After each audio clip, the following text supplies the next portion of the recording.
Child, this ain't news that I want to share, but to be an unbiased media outlet, honey, you got to share things that you don't want to share sometime. And yes, this came across my timeline. This was brought to my attention because I have celebrated the life of Cecilia Gentili on multiple platforms that I am a part of. Honey, shout out to Marsha's Plate. Link is in the description, honey, to check out the Marsha's Plate podcast that I co-host. Yeah. But yeah, this came across my line. I'm just putting this up here real quick to let y'all know that I am aware of the story and I will be following the story. But I definitely am not going to get carried away with the whole idea, and I probably won't bring it up much here because I don't want to tarnish the legacy of Cecilia Gentili.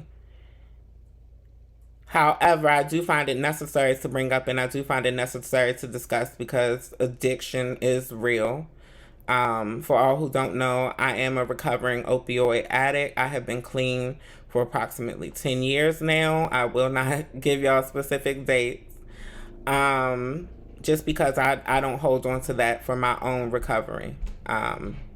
It's still one day at a time, and having one of those bad days, you never know what could happen. But anyway, addiction is real, and it is a huge problem in our communities. And when I say our community, I mean the diaspora as a whole. I mean the Black and brown communities. I mean the queer community.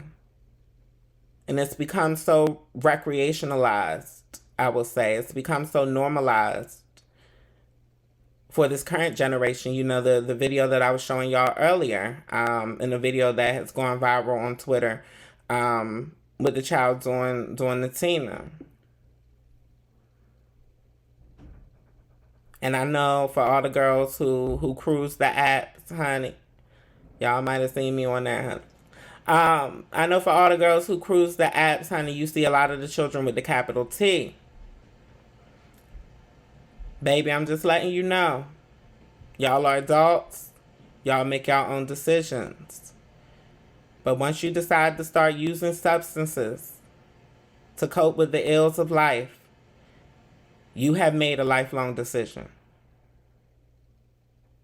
That's all I got to say about it, honey. I don't regret nothing about my journey, but I'm also somebody who does not promote substance use, and I'm also somebody who would definitely not promote substance use amongst the youth or publicly.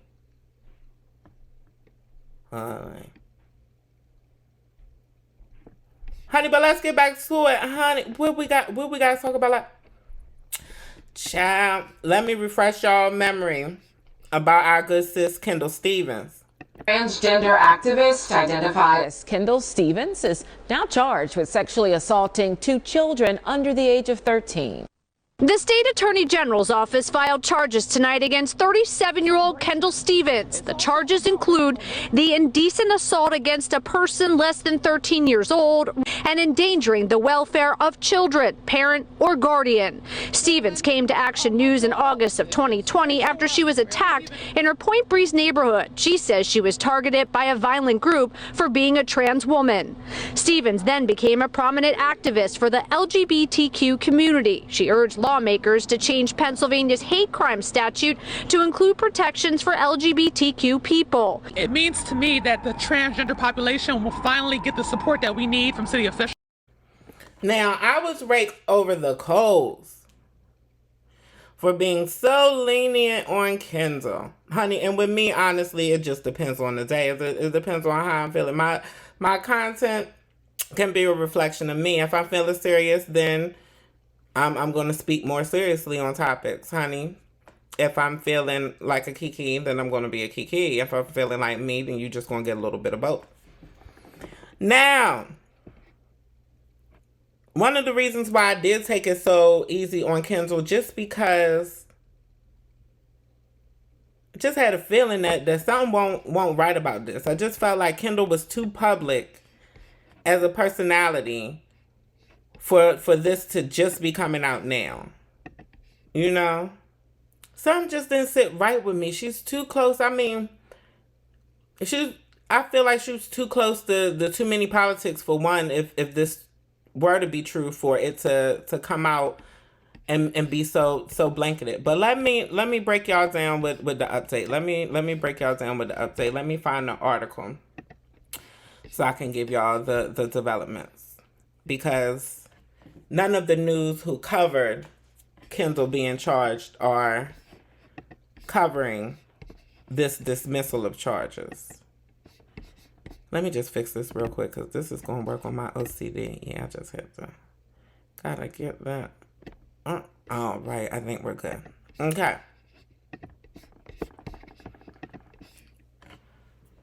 All right, on February 6th, a preliminary hearing was held regarding allegations about her touching the boys. The alleged victims testified in the preliminary hearing. Judge Furlong dismissed most of the charges relating to one of the alleged victims. The dismissed charges included the R word, involuntary deviation, sexual intercourse, unlawful contact with a minor, corruption of minors, and indecent assault were the charges that had been dismissed. Multiple charges relating to both of the victims are being held for trial. The charges that are being held for trial are dissemination of explicit material, corruption of minors, and endangering the welfare of a child. Now, honey, those charges could range, but it's sounding like all of the actuality and the kitty diddling of it all is being dismissed based on the testimony of the two young boys. All right, let me see. Her lawyer, Kendall's lawyer, has released a couple of statements. He said, We've entered a not guilty plea at every court hearing we've had. My client professes her innocence and enjoys the presumption of innocence as well. I've seen a lot of people falsely accused of crime. Crimes against children are among the worst things to be accused of. It is the scarlet letter of our society today. I intend to vigorously defend my client against these charges. Kendall, honey, we gonna have, is Steve still on? Is Steve still doing lie detectors and stuff? Kendall, we gonna have to get you on Steve, honey, so that at least we can clear you in the court of public opinion. Her attorney also says, my client was overcharged. At the preliminary hearing, I argued for the dismissal of the charges against her because the Commonwealth didn't satisfy the elements of the relevant statutes. Judge Furlong, one of the fairest judges in the city, dismissed numerous charges for that reason. More statements are left. Deja Alvarez made a statement.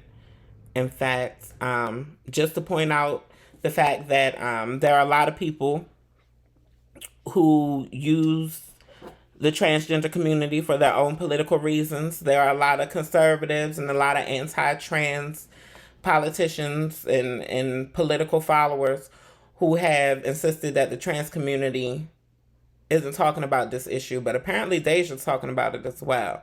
And she says, jumping to conclusions without all the facts only perpetuates division within our communities, with an S. We've seen baseless allegations tearing us apart, particularly from certain extremist fashions. Supporting our community doesn't equate to endorsing any harm, especially to children.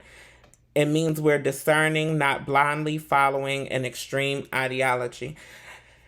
And Deja summed it up for me. I'm not just going to blindly follow the news. I don't blindly follow the news on anything else. So why would I blindly follow the news on the conviction of a trans activist?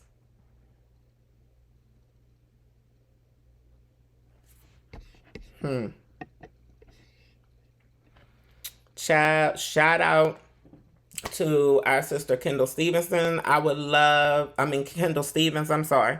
Shout out to Kendall Stevens. I would love the opportunity, sis, to talk to you on any of my platforms. Let's discuss it. Let's talk about it. I definitely will not paint a picture. I will let you tell your own story, and we will put it out for the public. I'm also open to having private conversations too, honey. We don't necessarily have to speak publicly, honey. I just want to know what's going on.